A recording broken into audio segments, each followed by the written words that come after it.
Let the words of my mouth and the meditation of my heart be acceptable in thy sight, O Lord, my strength and my Redeemer.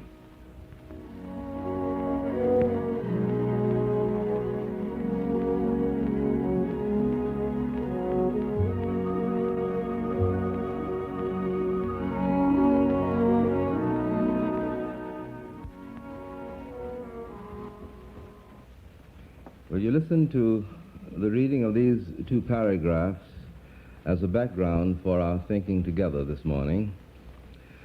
Think twice before you move your neighbor's landmarks. There is an ancient wisdom in this timely caution.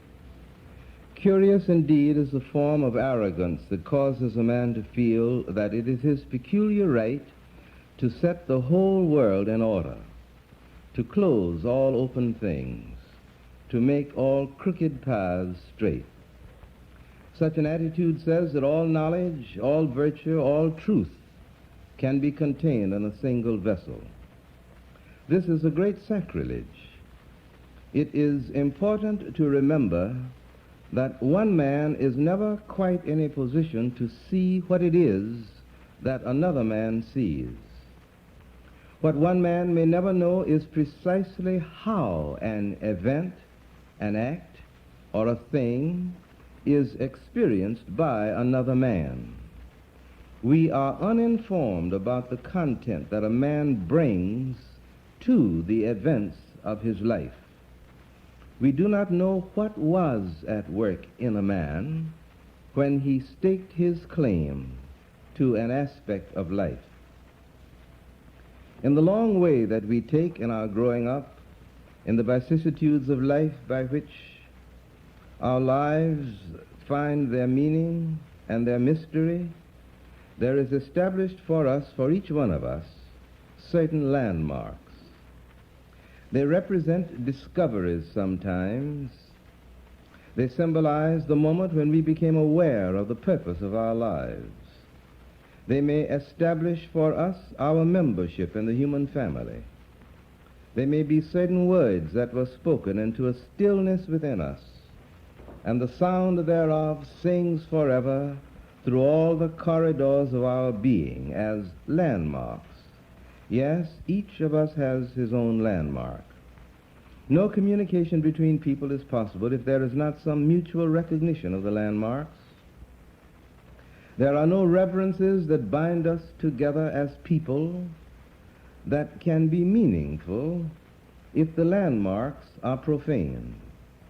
To understand a man is not merely to know his name and the number of his thought, to be acquainted with how he acts or what he does. To know a man is to know concerning his landmarks, for these are his points of referral that stand out beyond and above all the traffic of his life, advising and tutoring him in his journey through life and beyond. In the language of religion, these are the places where the eternal has been caught and held for a swirling moment in time and in years. Think twice before you move your neighbor's landmarks. We're continuing our thinking together about some aspects of the pain and struggle that's involved in maturing. And this morning I would call your attention to what is involved in the necessity, first, for being willing and able to take responsibility for your own actions. This is a commonplace remark which does not exhibit any particular wisdom or insight, but it is involved in man's meaning and in his interpretation of the significance of his life. When we are growing up as children, if we have a sense of being confirmed, a sense of being guaranteed, a sense of being sponsored, then it is easier for us to be willing to learn how to take responsibility for our actions. But if, in some sense, we have a sense of not being guaranteed, if as children we have a sense of being responsible not merely for our actions, but for our lives, then this sort of premature responsibility tends to push us out of shape, for it means that as children we are responsible for dealing with life as if we were adults. And there is going on within us as children certain very important inner processes, some of them biological, some psychological, or whatever term we wish to use.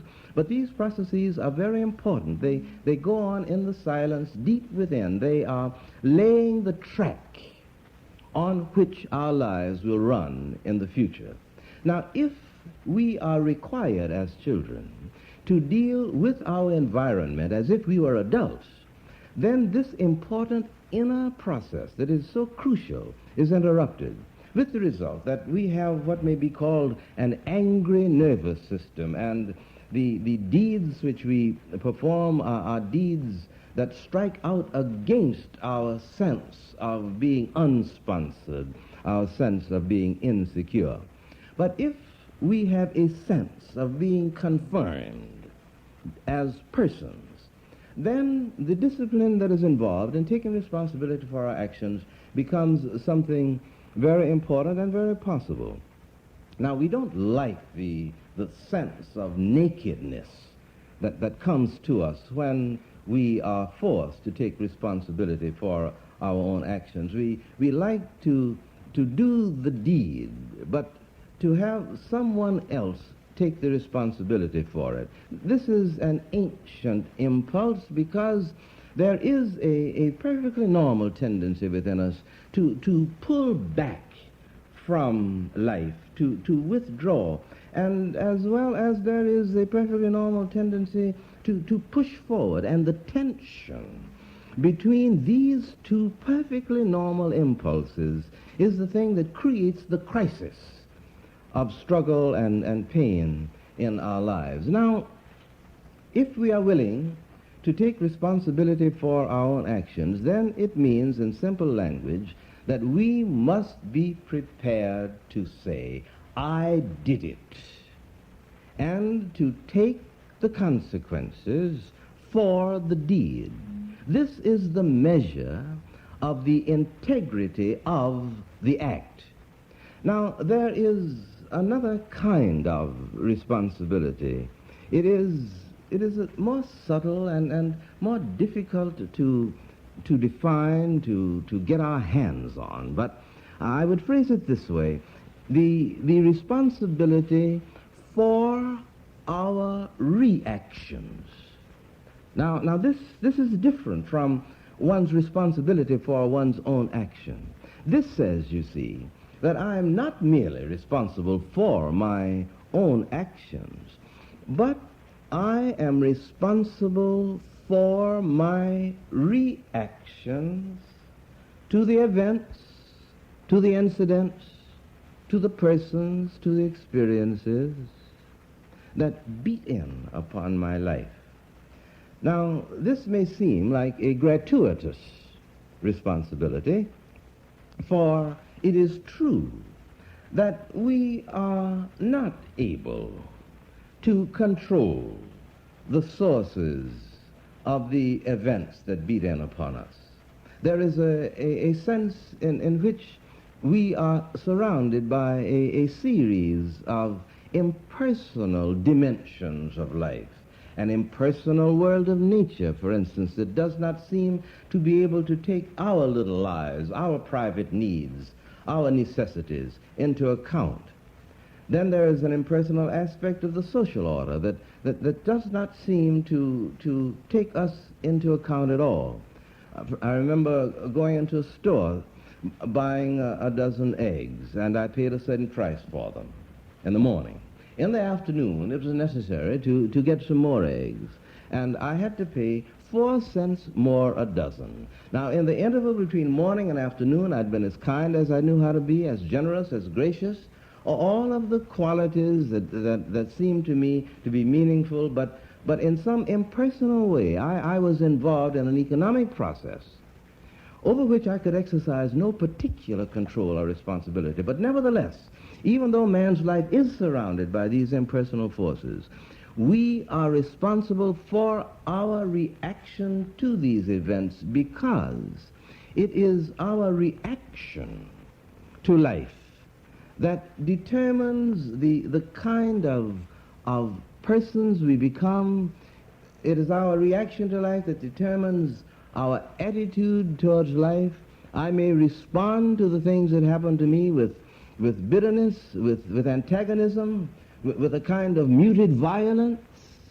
And if I do, then the quality of my response begins to create within me a climate out of which all of my deeds and all of my thinking and all of my living emerge. So that it is important then, if I am to have not only integrity in the act, but if I am to have integrity in the person, then I must see to it that in my reaction to the things that happen to me, to the people with whom I'm associated, that the clue to my reaction is not resident in them or resident in the event. For anyone who is able to say a word to me or to do something to me that will control and determine my inner life, that person controls my destiny, and into that person's hands do I yield my life. And there is only one to whom this should be done, and that is God. Hence the psalmist says, "Search me, O God, and know my heart. Try me, and know my thoughts, and see if there be any wicked way in me, and lead me in the way everlasting."